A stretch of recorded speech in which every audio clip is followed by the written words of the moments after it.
ಓಂ ಸಾಯಿರಾಮ್.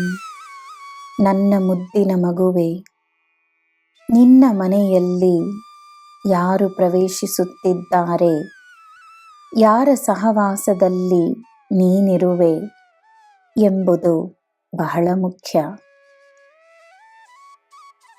ನಿನಗೋಸ್ಕರ ಹಿತವನ್ನು ಬಯಸುವವರ ಸಹವಾಸದಲ್ಲಿರುವ ಸಂಕಲ್ಪವನ್ನು ಮಾಡು.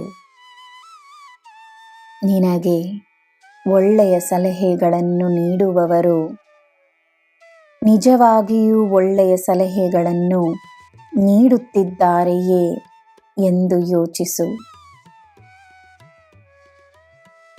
ಎಲ್ಲ ಸಮಯದಲ್ಲೂ ನೀನು ಮಾಡುತ್ತಿರುವುದು ಸರಿ ಎಂದು ಹೇಳುವವರನ್ನು ನೀನು ನಂಬಬೇಕೋ ಇಲ್ಲವೋ ನಿರ್ಧರಿಸು. ತನ್ನೊಳಗಿನ ಧ್ವನಿಗೆ ಗಮನವನ್ನು ನೀಡು.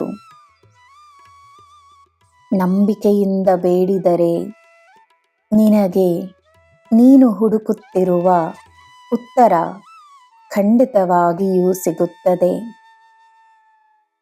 ನಿನ್ನಲ್ಲಿರುವ ಗುರುವನ್ನು ಆಹ್ವಾನಿಸು.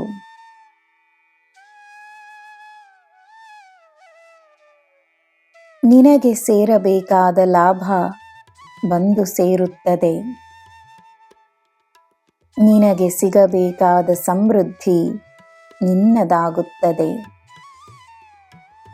ಸಮೃದ್ಧಿಯನ್ನು ನೀನು ಬೆನ್ನಟ್ಟಬೇಕಾಗಿಲ್ಲ, ತಾನಾಗೇ ಬರುವುದೇ ಶಾಶ್ವತ. ಸಮಯ ನಿನಗೆ ಎಲ್ಲ ನೀಡುತ್ತದೆ. ನಿನ್ನ ಪೂರ್ವಜರು ನಿನಗೆ ತಮ್ಮ ಆಶೀರ್ವಾದವನ್ನು ನೀಡಿದ್ದಾರೆ. ಅವರ ಒಳ್ಳೆಯ ಗುಣಗಳು ನಿನ್ನಲ್ಲಿರುವುದರಿಂದ ಅವರು ಎಂದೂ ನಿನ್ನಿಂದ ದೂರವಲ್ಲ.